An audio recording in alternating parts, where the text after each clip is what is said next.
Problem होती है जब हम ट्रांसलेशन करते हैं, स्टोरी रीटेल करते हैं या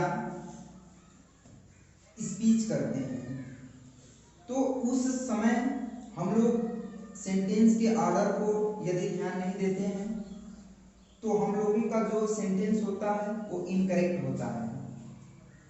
बिकॉज मैंने फर्स्ट वीडियो में आप लोगों को बताया कि यदि कोई भी ग्रुप ऑफ वर्ड है, शब्दों का समूह है, यदि वह एक सार्थक क्रम में नहीं लिखा गया है तो उसे हम लोग जो है सेंटेंस नहीं कह सकते हैं। ठीक है, तो ये बहुत ही इंपॉर्टेंट विषय है, बहुत ही इंपॉर्टेंट टॉपिक है, order of the sentence and structure of the sentence. आप लोगों को मैं बता देना चाहूंगा कि जो सेंटेंसेस के जो ऑर्डर होते हैं, अलग अलग सेंटेंसेस के अलग अलग ऑर्डर हो सकते हैं। जो 5 सेंटेंस आप पढ़े हैं सबके स्ट्रक्चर अलग अलग होते हैं। तो फर्स्ट हम लोग डिस्कस करेंगे अफर्मेटिव सेंटेंस के ऑर्डर पे। ठीक है, देखिए कोई भी सेंटेंस लिखने से पहले हमें सब्जेक्ट की पहचान करनी पड़ती है, ऑब्जेक्ट की पहचान करनी पड़ती है, हेल्पिंग वर्ब की पहचान करनी पड़ती है, मेन वर्ब की पहचान करनी पड़ती है और बहुत सारे तमाम तरीके की वर्ड्स होते हैं जिनको आइडेंटिफाई करना बहुत जरूरी होता है और उनका एक निर्धारित प्लेसमेंट होता है और उस निर्धारित प्लेसमेंट पे हमें उस वर्ड्स को क्या करना पड़ता है, लिखना पड़ता है। तो हम लोग इसी ऑर्डर को समझेंगे, बहुत ही बारीकी से समझेंगे, उसके बेसिक फंडामेंटल कॉन्सेप्ट को समझेंगे। देखिए जो सेंटेंस का जो स्ट्रक्चर होता है मूल रूप से जो है subject and predicate, subject plus predicate. पहले हम लोग अफर्मेटिव में सब्जेक्ट को फर्स्ट लिखते हैं, आफ्टर प्रेडिकेट लिखते हैं। पहले आप लोगों को बता देना चाहेंगे कि सब्जेक्ट रियल में होता क्या है और प्रेडिकेट रियल में होता क्या है। इसका एक अलग वीडियो जरूर बनाया जाएगा जब हम पार्ट ऑफ दी सब्जेक्ट पढ़ेंगे, पार्ट्स ऑफ दी सेंटेंस पढ़ेंगे, सेंटेंस के भाग, वाक्य के भाग, उसमें आपको सब्जेक्ट और प्रेडिकेट के बारे में डिटेल बताएंगे। बट यहाँ पर उसका यूज है तो आप लोगों को थोड़ा सा यहाँ पे बताना चाहेंगे कि सब्जेक्ट रियल में होता क्या है। सब्जेक्ट की हिंदी दो होती है, एक होती है उद्देश्य और एक होता है कर्ता। सब्जेक्ट को हिंदी में दो नाम से जानते हैं, उद्देश्य एंड कर्ता।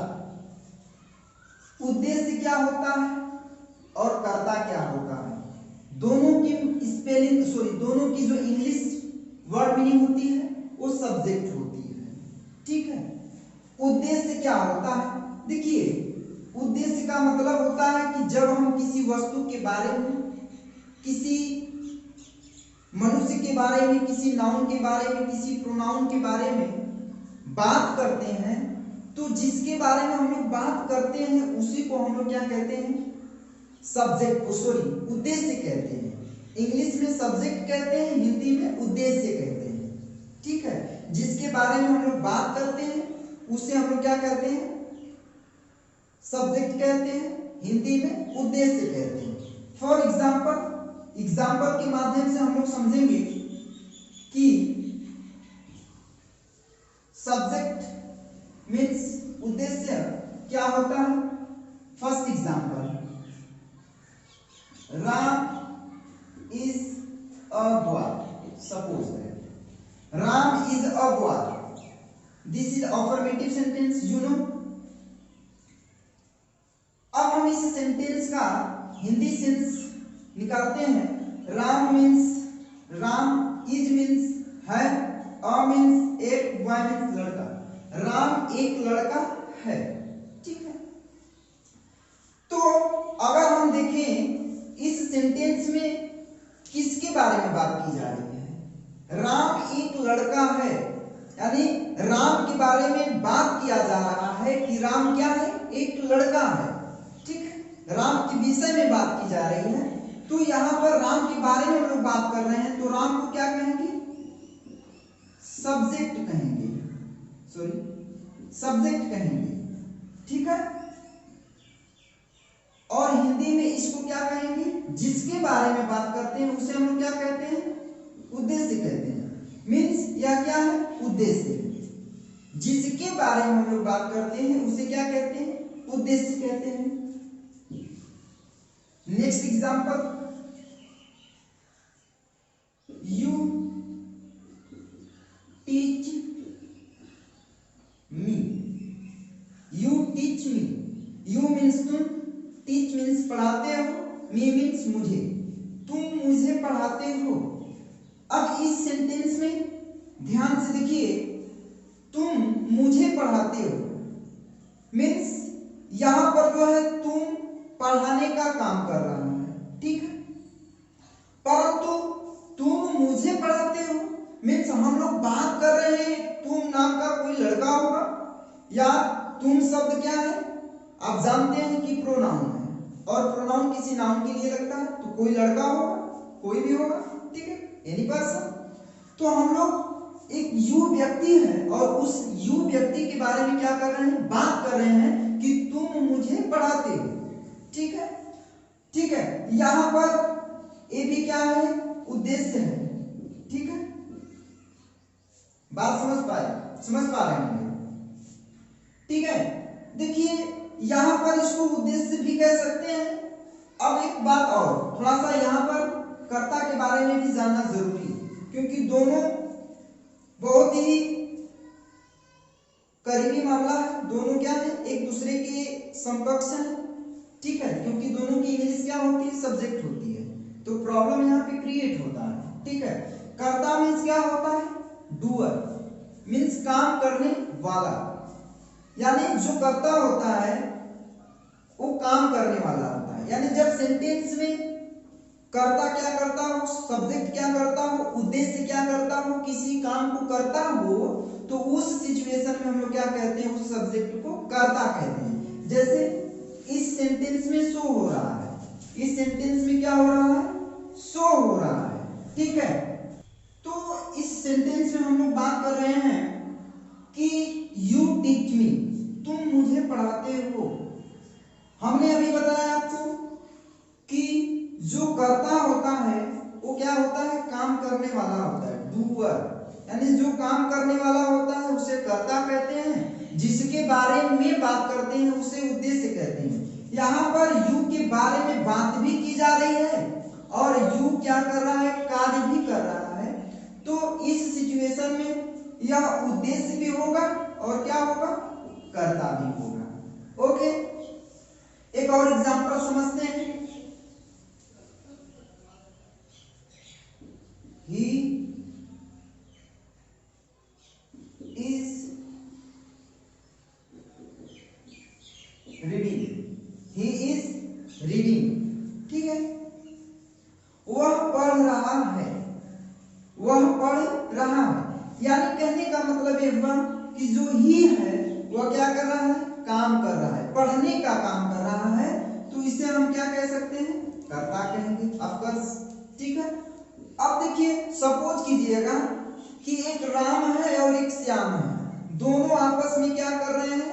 टॉक कर रहे हैं, बात कर रहे हैं, और एक थर्ड पर्सन क्या है? वह कोई भी हो सकता है। राम और श्याम दोनों बात कर रहे हैं कि वह पढ़ रहा है।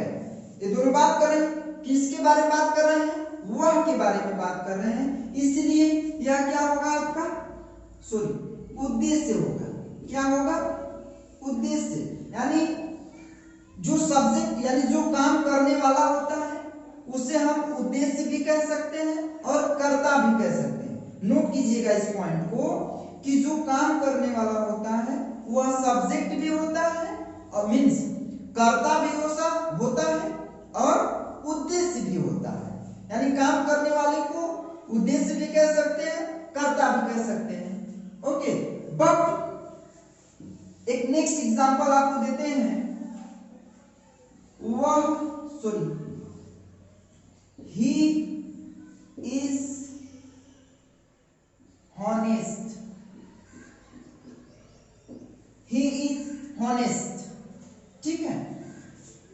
तो आप यहां पे देख रहे हैं वह ईमानदार है, मीन्स वह के बारे में बात किया जा रहा है कि वह क्या है, ईमानदार है, परंतु वह जो इस सेंटेंस में है काम नहीं कर रहा है, इसलिए इसे कर्ता नहीं कहेंगे, इसे केवल क्या कहेंगे, उद्देश्य कहेंगे।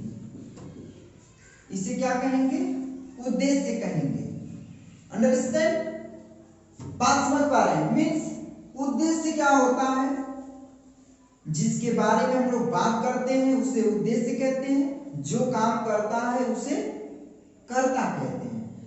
कर्ता उद्देश्य भी हो सकता है, परंतु सभी उद्देश्य कर्ता नहीं हो सकते हैं।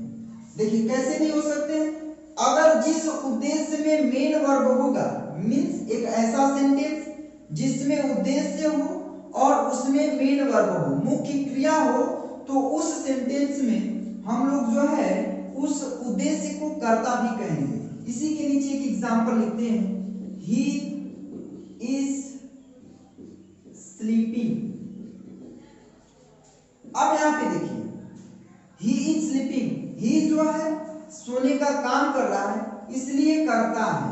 और सपोज कीजिएगा कि दो लोग बात कर रहे हैं वह के बारे में कि वह क्या हो रहा है, सो रहा है, तो यहां पर ये क्या शो हो रहा है, आपका सब्जेक्ट भी है, मीन्स उद्देश्य भी है और कर्ता भी है। आई होप आपको समझ में आ गया होगा, ठीक है, क्योंकि इसके बारे में डिटेल अगले जो है चैप्टर में देंगे। एक चैप्टर जो है होगा पार्ट ऑफ द सब्जेक्ट, उसमें इसका बिल्कुल डिटेल देंगे। यहाँ पर बस केवल आपको समझाना था कि सब्जेक्ट होता क्या है, काम करने वाले को सब्जेक्ट कहते हैं, या जिसके बारे में हम लोग बात करेंगे उसे भी सब्जेक्ट कहेंगे, ठीक है। अब देखिए आपको पता चला कि जो फंडामेंटल स्ट्रक्चर होता है सेंटेंस का, सब्जेक्ट प्लस प्रेडिकेट, ये अफर्मेटिव का होता है। अब प्रेडिकेट क्या होता है, देखिए प्रेडिकेट मीन्स होता है विधेय। अब ये क्या होता है, जब हम सेंटेंस में कर्ता के बारे में जितनी बातें बोलते हैं, कर्ता के बारे में जो कुछ कहा जाता है, उसी टर्म को, उसी पार्ट को हम लोग प्रेडिकेट करते हैं। राधा इज गर्ल, ठीक है, इस सेंटेंस में हमें क्या बताना है, predicate. Radha is girl, Radha लड़की है, ठीक है। हम लोग इस सेंटेंस में राधा के बारे में बात कर रहे हैं। राधा क्या हुआ, आपका उद्देश्य हुआ, ठीक है, मीन्स सब्जेक्ट कह सकते हैं आप इसको, ठीक है। अब देखिए इज गर्ल, ये वाला पार्ट, इज मीन्स है, गर्ल मीन्स लड़की है, यानी राधा के बारे में हम लोग बात कर रहे हैं कि लड़की है, तो इस वाले पार्ट को मीन्स इज गर्ल क्या है, आपका प्रेडिकेट है, ठीक है। यानी इज गर्ल यानी लड़की है, यानी कि राधा के बारे में हम लोग क्या बोल रहे हैं, लड़की है, तो ये वाला टर्म क्या होगा, आपका प्रेडिकेट होगा, जिसको हिंदी में हम लोग विधेय कहते हैं, ठीक है। एक एग्जांपल और आपको समझाते हैं, we does not read, we do not read, okay, means हम नहीं पढ़ते हैं, ठीक है। अब इसमें हमें जो है फाइंड करना है कि सब्जेक्ट क्या है और प्रेडिकेट क्या है, जो कि आपको दिख रहा है, वी क्या है, आपका सब्जेक्ट है, ठीक है। अब प्रेडिकेट, हमने कहा कि सब्जेक्ट के बारे में जितनी बातें बोली जाती है वे सारी बातें क्या होती हैं, प्रेडिकेट कहलाती हैं। तो सब्जेक्ट के बारे में डू नॉट रीड बोला जा रहा है, नहीं पढ़ता है, ये क्या है? प्रेडिकेट। इसे हम लोग क्या कहते हैं? प्रेडिकेट कहते हैं। ओके, आई होप आपको सब्जेक्ट और प्रेडिकेट के बारे में समझ में आ गया होगा।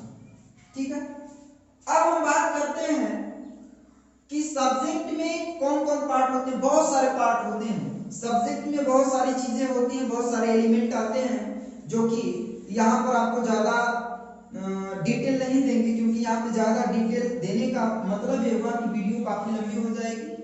ठीक है, तो सब्जेक्ट में नाउन भी हो सकता है, प्रोनाउन भी हो सकता है, जिरंड भी हो सकता है, आपका इन्फिनिटिव भी हो सकता है, और नाउन के साथ आपका आर्टिकल भी यूज हो सकता है, और नाउन के साथ एडजेक्टिव भी यूज हो सकता है।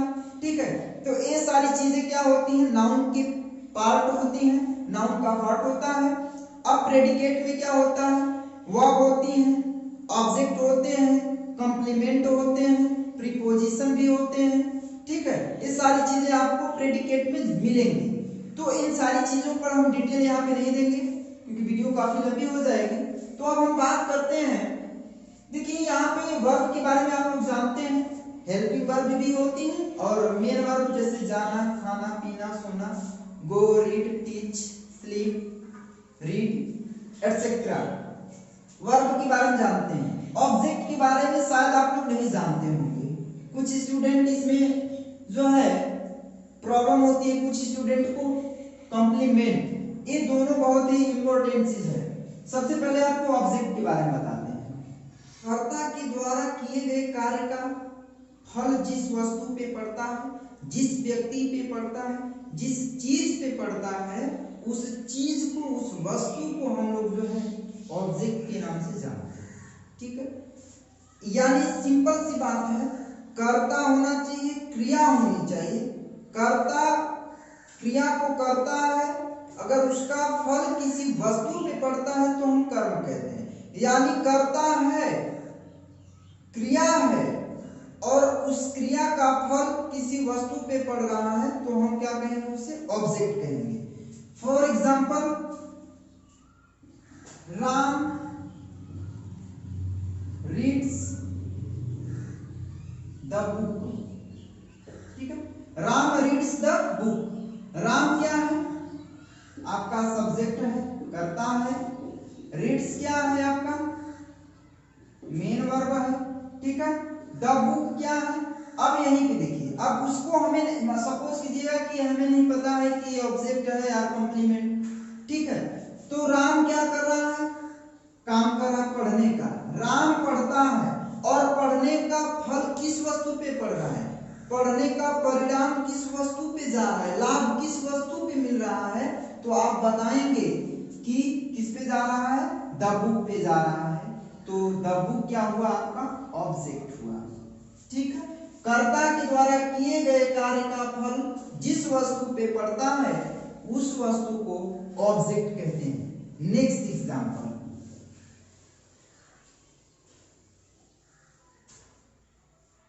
I beat you। I beat you, मैं तुम्हें मारता हूं। मैं तुम्हें मारता हूं means I subject, beat verb, you object. कैसे ऑब्जेक्ट हुआ? I मीन्स मैं, beat मीन्स मारता हूं, पीटता हूं, you मीन्स तुम्हें। यानी मारने का फल किस वस्तु पे पड़ रहा है? किस व्यक्ति पे पड़ रहा है? यू पे पड़ रहा है, तो यू को हम क्या कहेंगे? ऑब्जेक्ट कहेंगे। अब देखिए, एक आपको ट्रिक बताते हैं। ट्रिक ही नहीं, ये बेसिक ही होता है कि जब हम किसी वस्तु में, किसी सेंटेंस में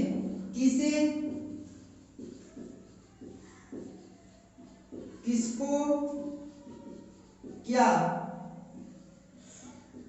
शब्द लगा करके जब हम क्वेश्चन पूछते हैं, जब हम क्या करते हैं, किसे, किसको, क्या शब्द लगा करके क्वेश्चन करते हैं, जो आंसर आता है उसे हम लोग क्या कहते हैं? ऑब्जेक्ट कहते हैं।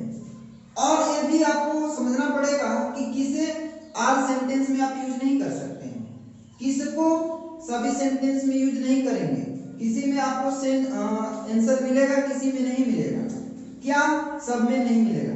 जैसे यहाँ पे देखिए आई बीट यू, मैं तुम्हें मारता हूं, मैं किसे मारता हूं, तुम्हें मारता हूं, यू क्या हुआ आपका ऑब्जेक्ट हुआ, ठीक है। मैं किसको मारता हूं, यू को मारता हूं, यू क्या हो गया आपका ऑब्जेक्ट हुआ। अब यहां पर लगाइए मैं क्या मारता हूं, यहां पर आपको नहीं मिलेगा, ठीक है। तो ये 3 बेसिक वर्ड्स हैं और इन 3 बेसिक वर्ड्स का यूज करके आप जो है ऑब्जेक्ट फाइंड कर सकते हैं। ओके, एक एग्जांपल और आपको देते हैं।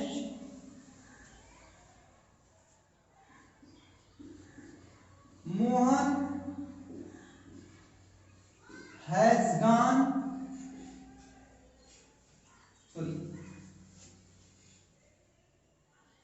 has finished his work। Mohan has finished his work। Mohan अपना काम कर लिया है या मोहन अपना काम कर चुका है। मोहन इज सब्जेक्ट, ठीक है। Has helping verb, finished main verb, his object, his work object. कैसे ऑब्जेक्ट हुआ आइए समझते हैं। मोहन अपना काम कर चुका है, मोहन क्या कर चुका है, काम कर चुका है। किसका काम कर चुका है, अपना काम कर चुका है ना। मीन्स मोहन क्या कर चुका है, काम कर चुका है, ठीक है ना। यानी करने का फल किस पे पड़ रहा है, काम पे पड़ रहा है, और काम किसका है, उसी का है। तो ये क्या है आपका पॉसेसिव केस है, ठीक है ना। ये अपनत्व की भावना को शो कर रहा है और वर्क क्या है आपका ऑब्जेक्ट है। तो ये दोनों शब्द मिलकर के ऑब्जेक्ट कहे जाते हैं। हिज वर्क क्या है, ऑब्जेक्ट है। ओके, आई होप आपको ऑब्जेक्ट के बारे में कंफर्मली पता चल गया होगा। अब हम बात करते हैं complement.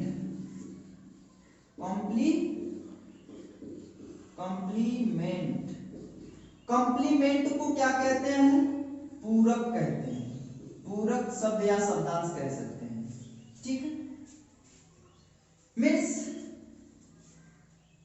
a word which makes a complete sense of the sentence is called complement।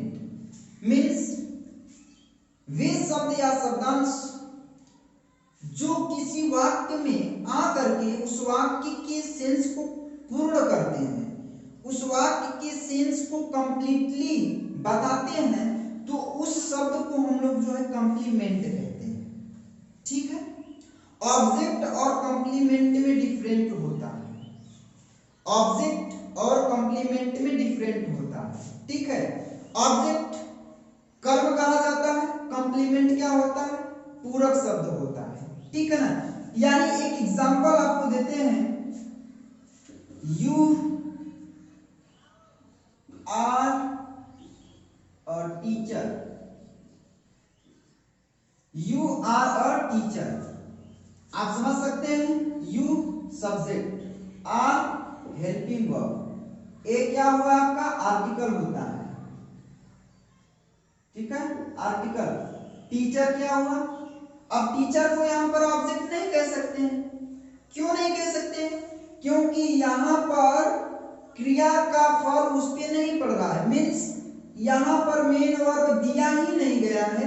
जब मेन वर्ब दिया नहीं गया है तो उसका रिजल्ट किसी वस्तु पे नहीं पड़ेगा। जब रिजल्ट नहीं पड़ेगा तो उसे हम जो है ऑब्जेक्ट नहीं कह सकते हैं। मीन्स यहाँ पे जो टीचर शब्द लिखा गया है वह ऑब्जेक्ट नहीं है, उसे हम क्या कहते हैं, इसे हम कहते हैं कॉम्प्लीमेंट। या अगर सपोज कीजिएगा कि हम केवल यू आर अ इतना वर्ड लिख करके हम छोड़ दें, यू मीन्स तुम, आर मीन्स रहो, अ मीन्स एक, तुम एक हो, तुम एक एक हो, क्या हो। अब यहाँ पर वो एक वर्ड आ रहा है टीचर, जो कि इस पूरे सेंटेंस का सेंस क्या कर रहा है, कंप्लीट कर रहा है, उसके सेंस को पूर्ण कर रहा है। इसलिए इस टीचर शब्द को हम लोग क्या कहेंगे, कॉम्प्लीमेंट कहेंगे। we cannot say of the teacher in this sentence object। Okay, next example, एक एग्जांपल और आपको देते हैं। राधा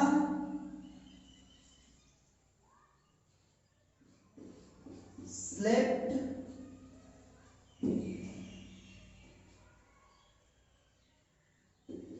in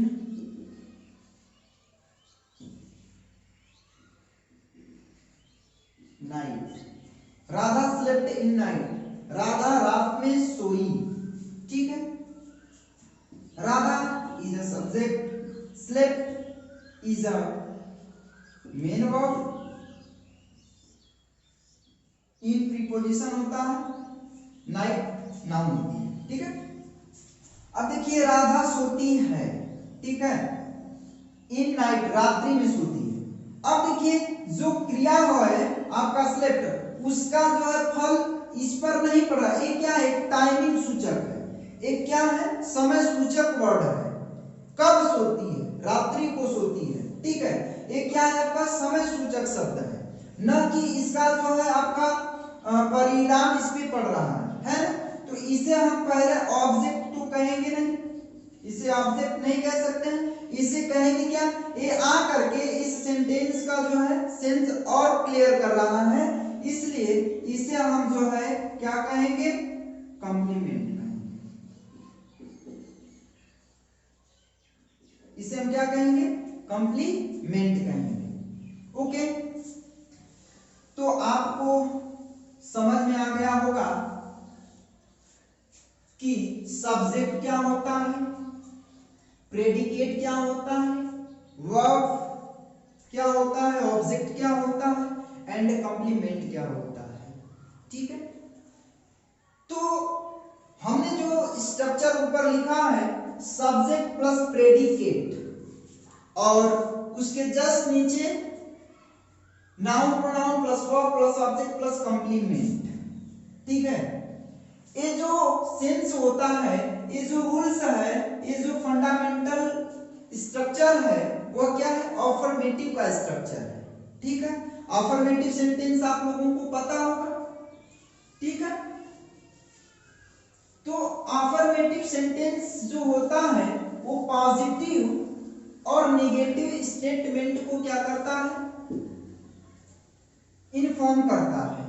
ठीक है, चलिए कुछ एग्जांपल्स हैं जिसके माध्यम से हम लोग जो है सब्जेक्ट, वर्ब और कॉम्प्लीमेंट, ऑब्जेक्ट फाइंड करेंगे, ताकि आपको यह टॉपिक यहाँ पे क्लियर हो जाए और आगे स्ट्रक्चर पढ़ने में आपको क्या हो, बहुत ही मदद हो। ठीक है, सपोज कीजिएगा first example, he was a writer, he was a writer, he means वह, वाज मीन्स था, अ राइटर मीन्स एक लेखक था। ठीक, वह एक लेखक था। ठीक है, अब देखिए ही क्या है, आपका सब्जेक्ट है। क्यों, क्योंकि ही के बारे में आप क्या कर रहे हैं, टॉक कर रहे हैं, बात कर रहे हैं। वाज क्या है, हेल्पिंग वर्ब है। ए क्या है, आर्टिकल है। राइटर लेखक, मीन्स क्या होता है, नाउन है।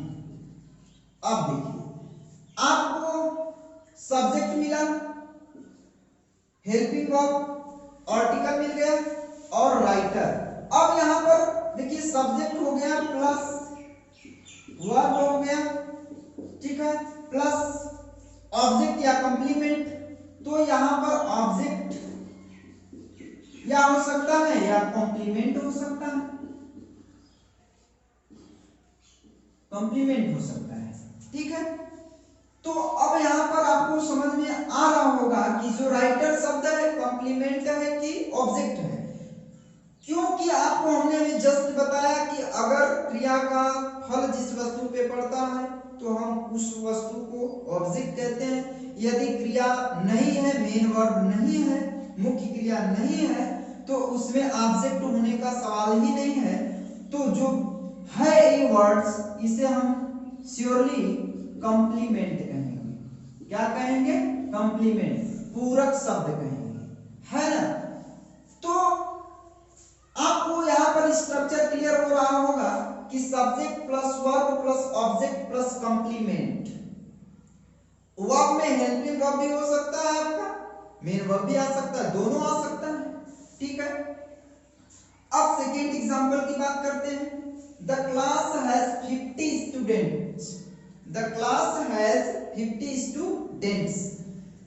क्लास मींस क्लास में 50 स्टूडेंट हैं, यानी कक्षा में कितने स्टूडेंट हैं? 50 स्टूडेंट हैं, ठीक है। तो अब देखिए यहां पर आपको जो है सब्जेक्ट भी छांटना है, ऑब्जेक्ट, कॉम्प्लीमेंट क्या क्या हो सकते हैं, आइए आपको बताते हैं। क्लास में 50 स्टूडेंट हैं, तो किसके बारे में बात किया जा रहा है? क्लास के बारे में बात किया जा रहा है कि उस क्लास में या किसी क्लास में 50 स्टूडेंट हैं। तो ये आपका क्या हो गया? सब्जेक्ट। हैज आपका वर्ब हो गया, इसे मेन वर्ब नहीं कहेंगे, हेल्पिंग वर्ब कहेंगे। 50 स्टूडेंट, 50 स्टूडेंट 50 छात्र, ठीक है। ये क्या है? ऑब्जेक्ट तो होगा नहीं, इसे हम क्या कहेंगे? कॉम्प्लीमेंट कहेंगे, ठीक है। ये क्या है आपका? कॉम्प्लीमेंट है। क्यों? क्योंकि यहाँ पर मेन वर्ब नहीं है और मेन वर्ब का जो परिणाम है वह 50 स्टूडेंट पे नहीं पड़ रहा है, इसलिए हम 50 स्टूडेंट को कॉम्प्लीमेंट कहेंगे, न कि ऑब्जेक्ट कहेंगे। दिस मैंगो टेस्ट स्वीट, यानी इस आम का स्वाद मीठा लगता है, ठीक है। तो यहां पर देखिए टेस्ट क्या है? वर्ब है, मेन वर्ब है। टेस्ट माने स्वाद चखना होता है, ठीक है। तो ये मेन वर्ब है और मेन वर्ब का जो है इस पर क्या पड़ रहा है? पड़ रहा है फल पड़ रहा है, यानी परिणाम पड़ रहा है, ठीक है ना। तो यहां पर हम देखिए स्वीट को क्या कहेंगे? ऑब्जेक्ट कहेंगे, न कि कॉम्प्लीमेंट कहेंगे। कॉम्प्लीमेंट तब कहेंगे जब यहाँ पे मेन वर्ब नहीं होता और इसका डायरेक्ट जो है रिजल्ट उस पे नहीं पड़ता, तब उसे हम कॉम्प्लीमेंट कहते हैं, ठीक है। अब हम बात करते हैं नेक्स्ट एग्जांपल की, नंबर 4, ठीक है। कह रहा they call him, they means way, call means बुलाए, हिम मीन्स उसे, वे उसे बुलाए। वे क्या हुआ आपका? सब्जेक्ट हुआ, क्योंकि जो बुलाने का काम कर रहा है सब्जेक्ट होगा, या तो उद्देश्य होगा या तो कर्ता होगा। कॉल मीन्स क्या होता है? बुलाना। ये क्या हो गया आपका? मेन वर्ब हो गया। और हिम माने उसे, किसे? हमने अभी जस्ट बताया कि किसे क्वेश्चन लगाने से जो आंसर आता है वो ऑब्जेक्ट होता है, तो यहां पर हिम शब्द क्या होगा आपका? ऑब्जेक्ट होगा, ठीक है। अंडरस्टैंड? लास्ट एग्जांपल की हम बात करते हैं। The team choose him the captain, the team choose him the captain, ठीक है। टीम चूज माने चुनती है, सॉरी चुनी, हिम माने उसे, द कैप्टन मींस कप्तान, यानी टीम मींस टीम कहते, टीम उस व्यक्ति को कप्तान चुनी, ठीक है। द टीम क्या हुआ? सब्जेक्ट हुआ, भाई चुनने का काम कौन कर रहा है? सब्जेक्ट कर रहा है, ठीक है। चूज क्या हुआ आपका? समझ सकते हैं चुनना क्या होता है? Main verb. हिम माने उसे, किसे? उसे, तो यहां पर क्या हुआ है आपका? ऑब्जेक्ट हुआ। अब ये क्या हुआ? कप्तान चुना गया, ठीक है ना। इसे हम कहेंगे कॉम्प्लीमेंट, सॉरी कॉम्प्लीमेंट, ओके। अब देखिए आप लोगों को पूरे समरी को थोड़ा सा शॉर्ट करके बताते हैं। अभी हमने बताया कि स्ट्रक्चर्स जो सेंटेंसेस के होते हैं, सब्जेक्ट प्लस प्रेडिकेट होते हैं। सब्जेक्ट में कई सारी चीजें आती हैं, noun, pronoun, gerund, sorry infinitive. Predicate में ऑब्जेक्ट आता है, main verb, helping verb, complement etcetera. तो ये स्ट्रक्चर होते हैं। और स्ट्रक्चर को जानना बहुत जरूरी है। यदि आपको स्ट्रक्चर टेंसेस के नहीं आते हैं, सेंटेंसेस के स्ट्रक्चर आप नहीं जानते हैं, तो आप स्टोरी या कोई ट्रांसलेशन या कुछ भी इंग्लिश में करेक्ट तरीके से नहीं लिख सकते हैं। तो इसमें सब्जेक्ट को आप लोगों ने जाना, प्रेडिकेट क्या होता है, ऑब्जेक्ट क्या होता है, कॉम्प्लीमेंट क्या होता है। तो इन सारी चीजों को केयर जरूर कीजिएगा, और ये सारी चीजें यदि आप केयर कर लेते हैं तो आपको गारंटी देते हैं कि आपको अफर्मेटिव सेंटेंसेस का स्ट्रक्चर समझने में बहुत ही आसानी होगी। After this video I will make structure of only affirmative sentence. Full concept उसमें हम प्रोवाइड करेंगे विथ एग्जाम्पल